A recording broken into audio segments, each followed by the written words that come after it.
Good morning from Alundo. Today, I'm heading out to Korea's easternmost point, the Dokdo Islands. I'm here with many other Koreans, and everyone has their flags out. For many Koreans, this trip is almost like a pilgrimage. The Dokdo Islands are not a place you go to hang out.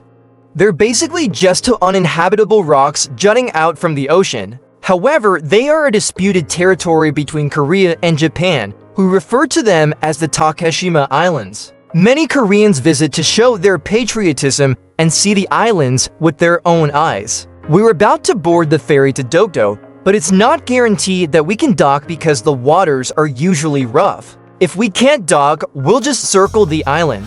Thankfully, it looks like we have a beautiful day, and we might be able to get off the ferry and take some photos. The first look at the Dokdo Islands is quite impressive, huge rocks rising out of the sea. While uninhabitable, a few people have lived here. Before delving into the history, I want to clarify that I'm not here representing Korea or Japan. I'm simply a world citizen interested in history. These islands are part of a single volcanic formation. Both Japan and Korea claim these islands. Japan argues that Korea is illegally occupying them. After World War II, Japan was ordered to return all the territories it had acquired, including the Dutch East Indies, the Philippines, and other regions. However, these two islands were not explicitly mentioned in the 1951 San Francisco Peace Treaty. Japan's stance is that since these rocks weren't listed in the treaty, they were not required to return them, thus retaining a claim. Korea, on the other hand, has numerous historical documents and maps dating back hundreds of years that show Dokdo as part of Korea, specifically the Joseon dynasty. In 1904, Japan seized these islands, marking the start of its colonization of the Korean peninsula for the next 35 years. For many Koreans, Dokdo symbolizes the hardships endured during Japanese colonial rule. As the survivors of that era grow older, the significance of Dokdo grows even more profound for Koreans.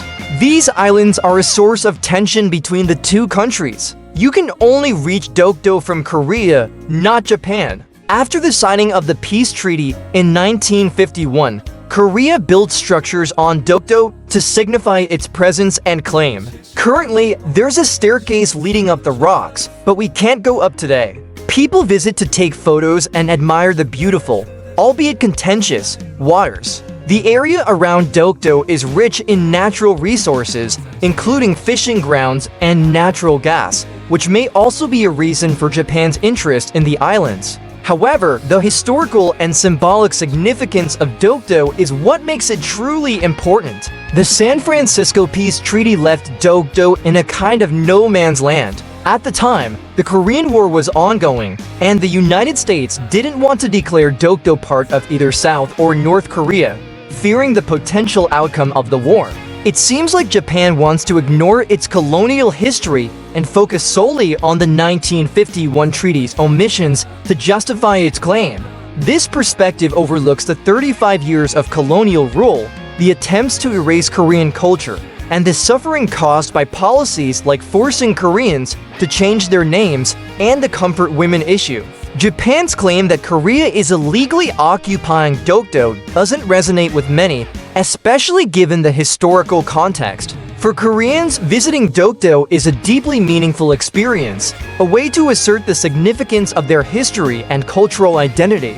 In 2005, Shimane Prefecture in Japan declared February 22nd as Takeshima Day, further fueling the dispute. For Koreans, this move contradicts Japan's apologies for its colonial past, appearing to negate efforts toward reconciliation. This only strengthens the importance of Dokdo in the hearts of the Korean people. The islands are heavily guarded by the Korean Coast Guard, emphasizing their significance. Interestingly, after the Korean War, the islands were used for bombing practice from 1945 onward. It's now time to head back to the boat. I hope I've conveyed everything I wanted to say about Dokdo. Let's head back to Alundo. That's it for this short video.